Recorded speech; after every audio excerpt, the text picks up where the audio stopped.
بالله من الشيطان الرجيم بسم الله الرحمن الرحيم yaa ngi ànd ak waa ëttu soxna yu baax yi.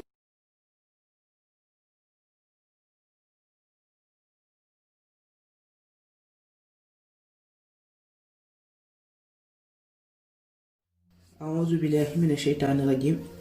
بسم الله الرحمن الرحيم والصلاة والسلام على رسول الله صلى الله عليه وسلم الحمد لله رب العالمين الحمد لله وشكر لله الحمد لله كثيرا الحمد لله على كل حال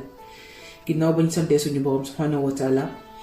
ñu ngi julli ci yonent bi bu tedd bi alayhi salaatu wasalaam di ñaanal saxaaba yi radiallahu anhum jàmbaari lislaam yi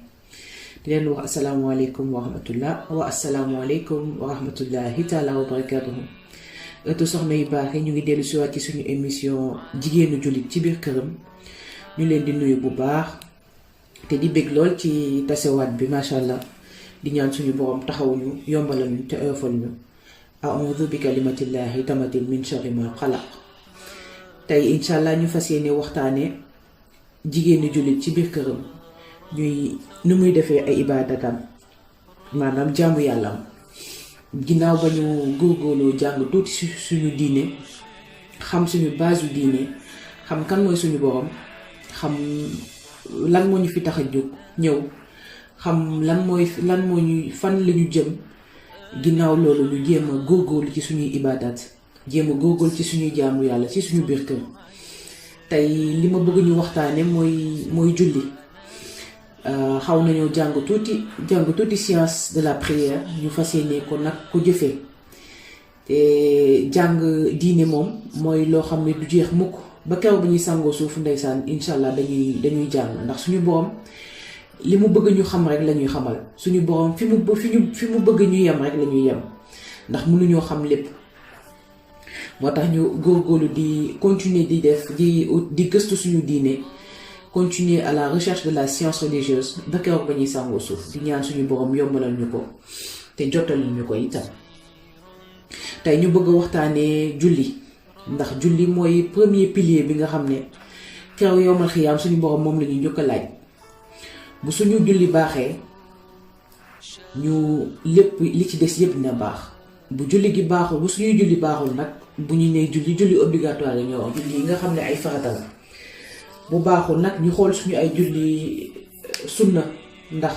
baax na mu ñëw mottali suñu ay julli farata yi baaxul woon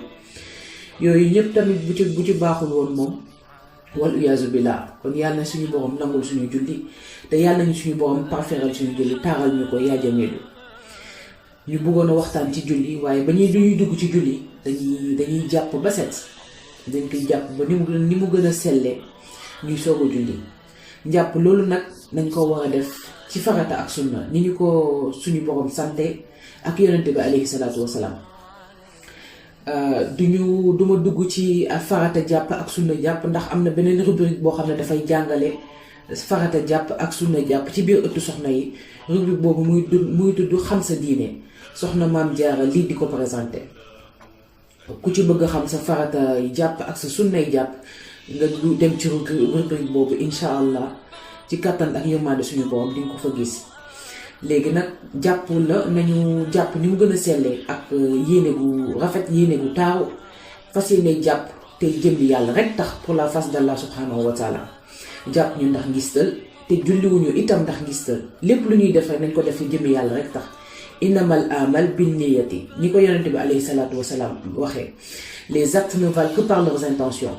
te ku ci nekk keroog yowmal xiyaam suñu borom mu ngi lay rétribuer mu ngi lay fay selon intention ba nga amoon maanaam sa yéene na mu tolloon sa pay keroog yowmal xiyaam noonu lay toll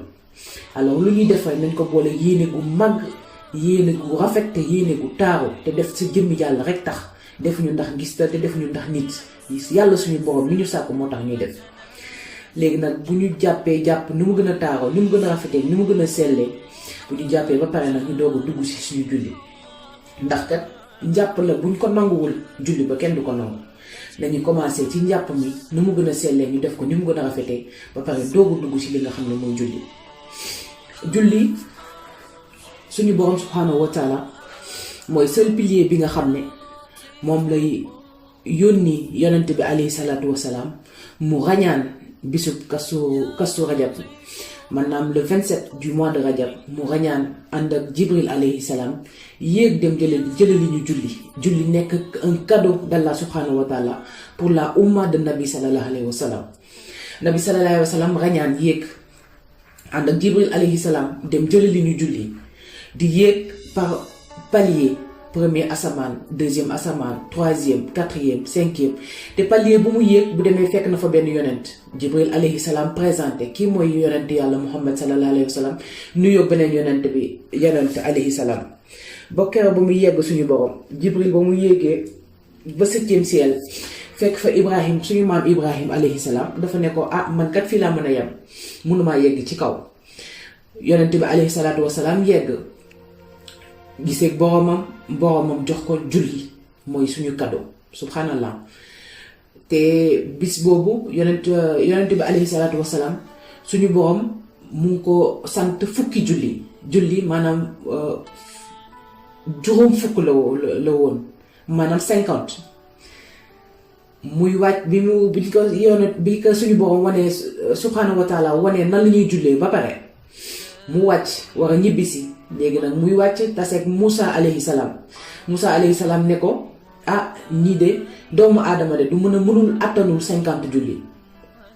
mu yéegaat wax ko boromam muy noonu naka noonu muy dem di ñëw ba suñu borom limité julli bi ci 5 ndax même 5 yooyu Moussa alayhi salaam dane woon yonent bi alayhi salaatu wasalaam ne ko ñii doomu aadama de du mën lii ndax Moussa alayhi salaam dafa xam bu baax doomu aadama ndax li mu dajak waa bani Israël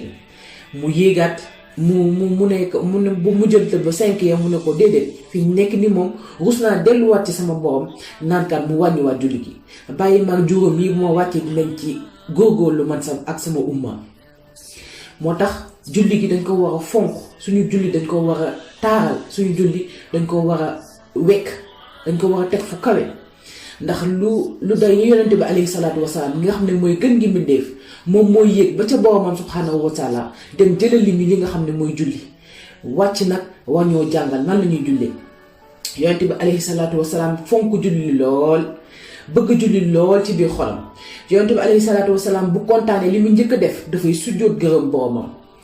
bu méttee lool it mu nekk ci natt yu ay tar li muy njëkk a def mooy dafay sujjóot sant boromam yonent bi alayhi salaatu wasalaam fonk julli moom ci boppam nee na priez comme vous m'avez vu prier maanaam julli leen comme ni ngeen ma gisee may jullee suñu borom subhanahu wa taala di ñu wax tamit ci sourate 29 al-Ankabut au verset 45 en vérité la prière préserve de la turpitude et du blâmable maanaam julli daf ñuy soriloo lépp lu bon ak lépp lu ñaaw ak lépp loo xam ne safaan la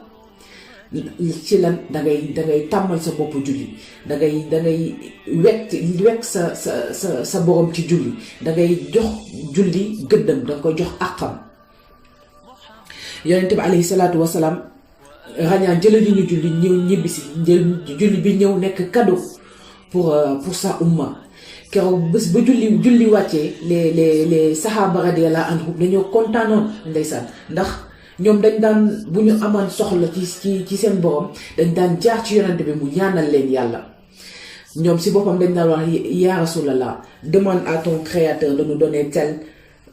ñaanal ñu sa borom mu jox ñu lii keroog nag bu julli wàccee ba yonent bi alayhi salaatu wasalaam yëgal leen ko ñoom ñëpp dañoo kontaan li ñu njëkk a wax mooy lan mooy tous nos problèmes sont résolus maanaam seen jafe-jafe yëpp faju na ndax lan am nañu julli lan moo tax ñu réagir noonu ndax julli mooy seul moment bi nga xam ne le serviteur est en audience avec son créateur le serviteur est en contact direct avec son créateur le serviteur discute avec son créateur ndax lan ci julli ngay wax ak sa borom ndax boo sujjóotee ci suuf lépp lu nekk sa xol danga koy génn dénk ko sa borom subhanahu wa taala mi nga xam ne moo la sàkk ci julli nga mën a concentré wu ci julli nga mën a waxtaanee ak sa borom ki nga xam ne moom moo la sàkk te loolu moo tax ñu wax ko parfaire moo tax ñu wax ko teewlu moo tax ñu wax ko jox gëddam yonent bi alayhi salaatu wasalaam deuxième qualité c'était quoi? C'était la prière avec concentration et dévotion maanaam suñu julli dañ ko war a teewlu bu baax a baax te jox ko gëddam maanaam ñu dogg ci suñu julli te bu ñuy julli bu mu yomb lañu suñu dogu dañuy xalaat ni bu ñuy julli kat waxtu bi xëy na waxtu ba ca topp duma ko julli alors su may julli naa ko jox gëddam naa ko jox àqam te naa ko teewlu ni mu waree def ko ni mu gën a rafetee yonent bi alayhi salaatu wasalaam ñetti mbir la bëggoon ci kaw suuf muy lan muy jigéen ak julli ak parfum. Le prophète alayhi salatu wassalam aimait 3 choses: la prière, les femmes et le parfum.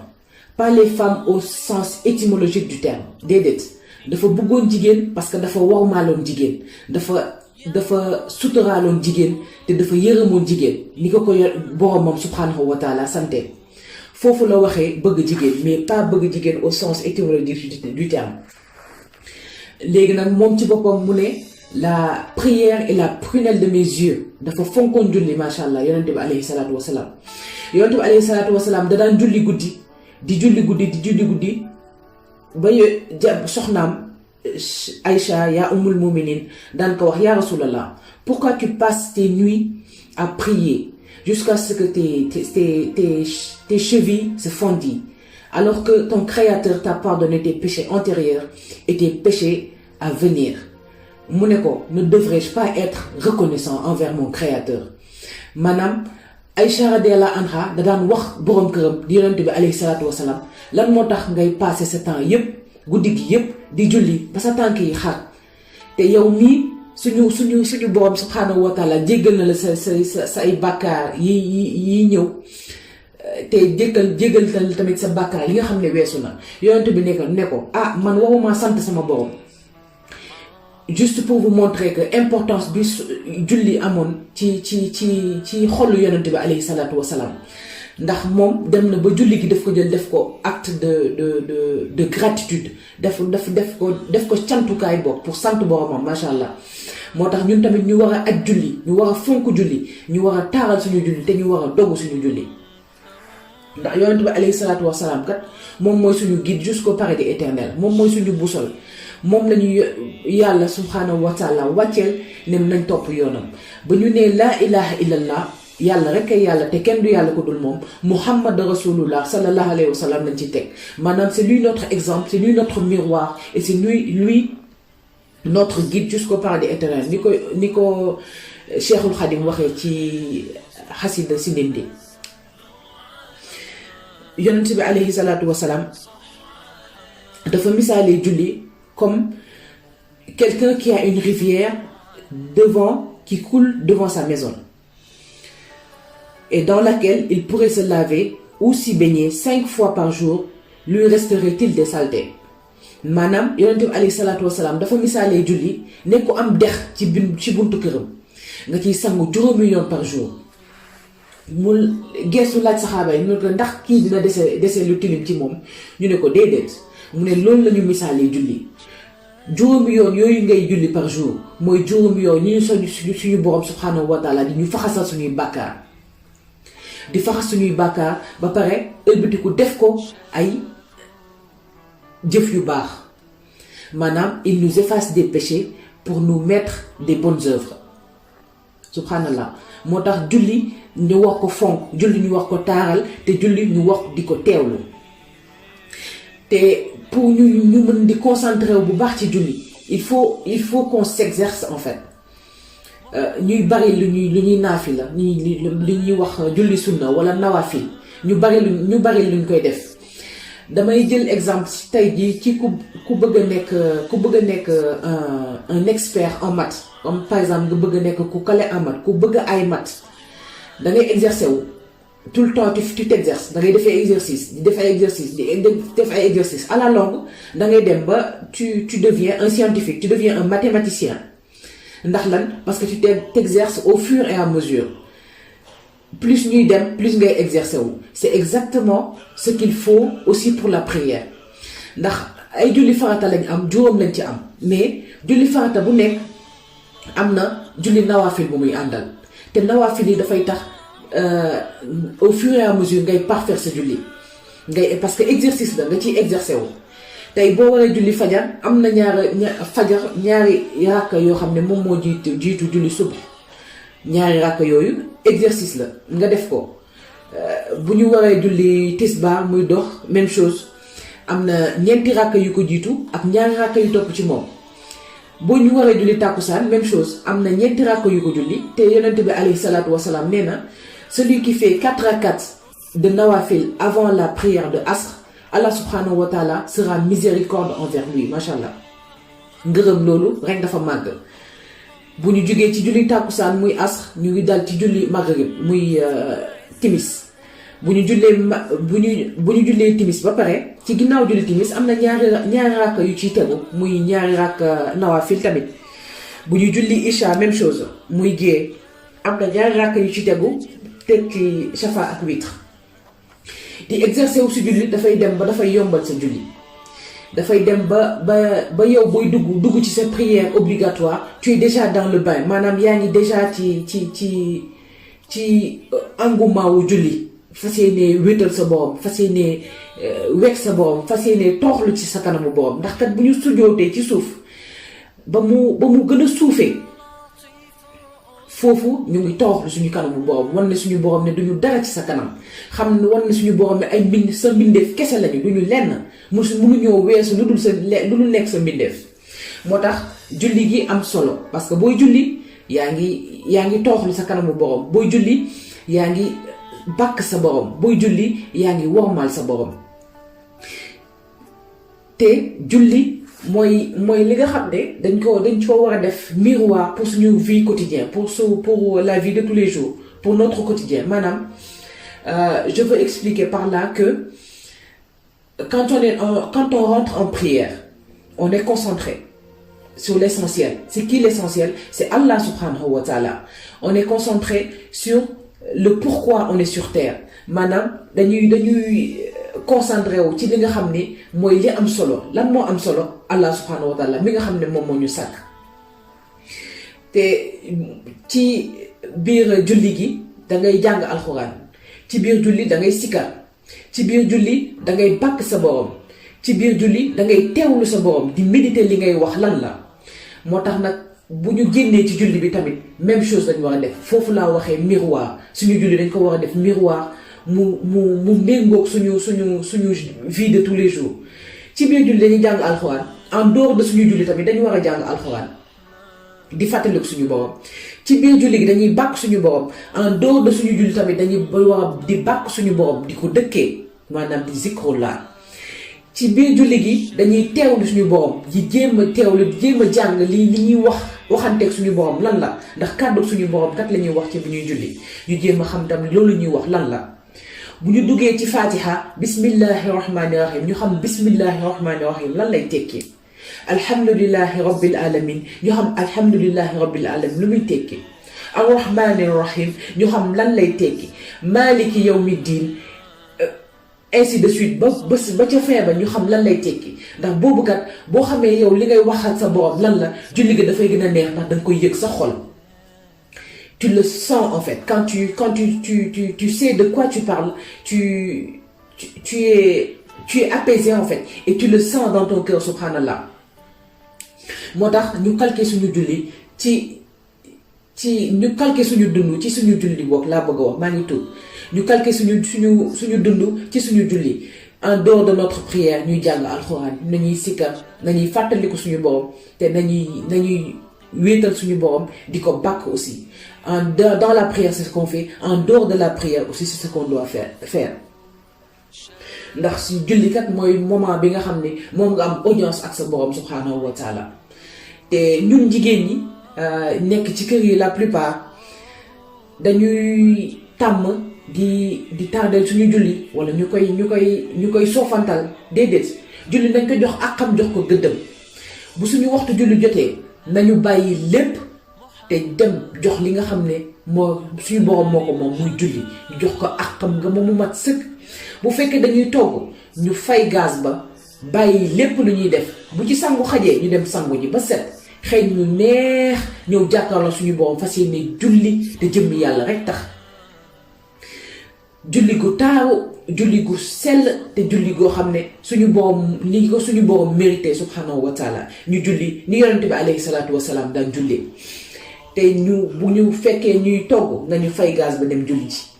bu fekkee ñuy fóot nañu bàyyi fóot ma dem julli ji lépp lu ñu fekk ñu jàpp ko nañ ko bàyyi te dem julli ji te ñuy bu ñu fàtte ni kay julli ca waxtu ba c'est le serviteur le plus heureux dans ce bas monde maanaam julli ca waxtu ba et au début de son temps surtout ñun jigéen ñi. mais parfois waswasu seytaane moo ñuy sonal ñu naan fi mu nekk ni daal maa ngi xeeñ taalaale mënumaa julli wala maa ngi fobeere sama loxo yi dafa tooy mënumaa julli wala maa ngi xeeñ ñàkk déedéet loolu yëpp nañ ko bàyyi dem julli ji ndax loolu yëpp waswasu seytaane la te seytaane bëggul lenn dudul keroog yowmal xiyaam moom xam na destination fam na muy am ku mu àndal wala iyaazu billaah yàlla ñu si yàlla musal ci isbu seytaane te boole ñu ci waa isbullah moo tax nañu góorgóorlu bu baax a baax si juñu julli gën koo parfaire gën cee góorgóorlu itam te di ko ñaan suñu borom itam ndax suñu borom tamit mooy maye suñu borom mooy permettre tey jii julli mu yegg sax suñu borom la neex moo tax bu waxtu julli jotee nañu bàyyi lépp te julli ji ndax xamuñu ndax loolu ñuy togg pour tax ñu sacrifier suñu waxtu julli xamuñu ndax dinañ ko togg ba mu yegg xamuñu la ñuy fobeere ndax dinañ ko fobeere ba mu set fobeere bu yeggee dafa c'est parce que suñu borom la neex moo tax nañu bàyyi lépp dem jox suñu borom li mu moom maanaam waxtu julleem ñu respecté ko def ko au début de son temps te xam ne moo ci gën te ñu farataal aussi di def julli guddi maanaam xiyaamal layl ñuy ay nawaafil la tey gaañu baax ñi fi nekkoon ñépp ñi am ngërëmu yàlla ñépp lan moo nekkoon seen arme maanaam julli yonente bi alayhi salaatu wasalaam wax naa ko léegi ci xadiisu Aïcha radiyallahu anha bi mu ko doon wax ni lu tax ngay passer tes nuits à prier alors que Allah subhanahu wa taala jéggal na la sa bàkkaar yi mujj ak sa bàkkaar yi ñëw mu ne ko man de damay julli ndax foog ma sant sama borom. Cheikh Ahmadou Bamba Xaadimu Rasul radiyallahu anhu moom dafa commencé def xiyaamal lay ba mu amee juróom-ñaari at la ko yaayam soxna Maam Jaara Buso digal gaa ñu baax ñi fi jaar ñépp xaritu yàlla yépp julli moo leen jegeel seen borom moo tax julli buñ ko soofantal julli nañ ko fonk julli nañ ko jël teg ko ci kaw te bu ñu fàtte ni bu weesoo tawxiid julli moo ci tegu te keroog yowmal xiyaam suñu borom lim ñu njëkk a laaj mooy julli alors soxna yi nañu góorgóorlu bu baax ci suñu julli nañu jox àq suñu julli te nañu wormaal suñu julli nañ ko def avec concentration et dévotion wormaal ko jox ko gëddëm jox ko àqam te bu ñu sàgganee aussi wala bu ñu soofantal yërmande suñu borom parce que tamit parfois ngay julli waswasu seytaan ñëw nekk sa noppi di waswasi sama natt bi de lee te la plupart bu ñu seetloo booy julli rek la yooyu problème mu àddina bi yëpp ñëw taxaw waaye yow ak lu mu ci mën a doon góorgóorlul rek bu dee premier rakka bi xëy na waswasu seytaan sololoon na la bu mënoo ci concentré wu góorgóorlu nga jéem a concentré wu ci sa deuxième rakka te xam ni yërmande suñu borom jeexul loo góorgóorlu rek suñu borom fekk la ci suñu borom subhanahu wa taala ci boppam nee na venez vers moi en marchant et moi je viendrai vers vous en courant loolu yërmande suñu borom yaatu dara gënu koo yaatu suñu borom yërmande kese la suñu borom mbëggeelu kese la te lépp jaami ñoo ko moom suñu borom daf ñoo sàkk ci mbëggeel sàkk ñu ci yërmande moo tax mu bëgg ñu te yërëm ñu suñu borom yërëm gi ñu yërëm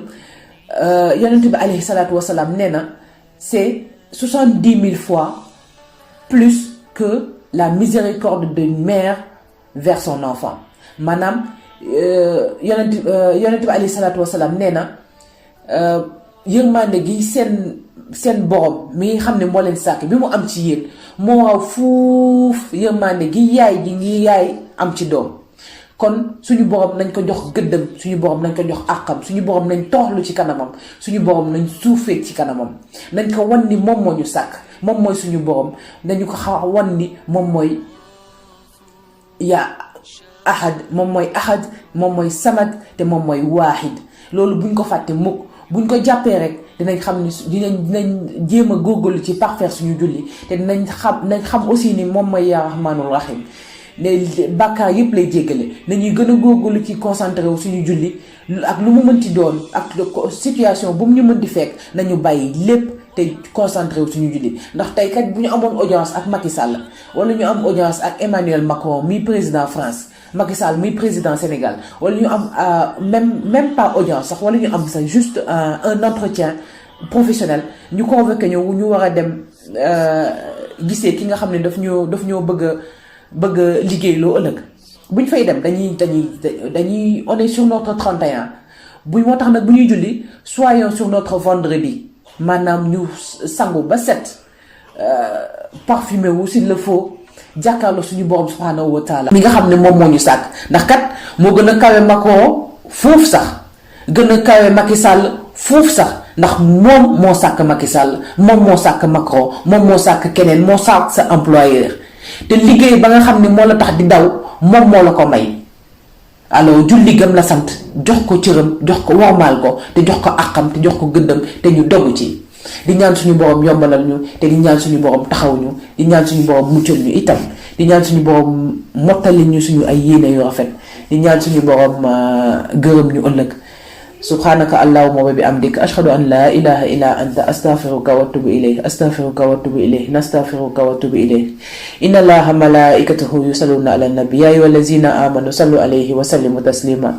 sallallahu ta'ala alayhi wa ala alihi wa sahbihi wa sallimu taslima. subhana rabbika rabbil izzati amma yasifun wa salamun ala al mursalin walhamdulillahi rabbil alamin. wa assalaamu aleykum wa rahmatullahi taala wa barakatuhu. maa ngi tuub kàddu yi jaxasoo yi ak kàddu yi dëng yi, dama xaw a tawat tuuti. lépp lu si jub rek sama borom la subhanahu wa taala, lépp lu ci dëng nag sama mate di doomu aadama ma koy tuubal sama borom subhanahu wa taala. astaghfirullah wa atubu ilayhi. di leen ko tuubal yéen ñi te di leen wax assalaamu aleykum wa rahmatullahi taala wa barakatuhu. jërë ngeen jëf.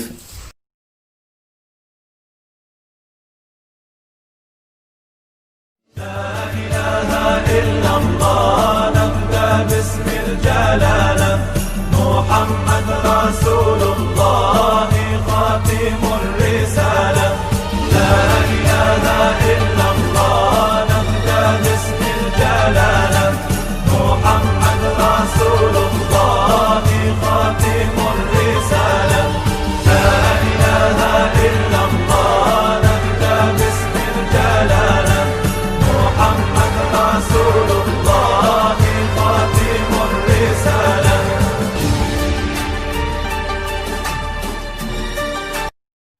Page TV ëttu soxna yu baax yi page yu ñëpp la. ñu ngi lay ñaan nga aimer sa page Facebook, abonné ci sa chaîne YouTube te yaatal kook say xarit ak say am di jàmm.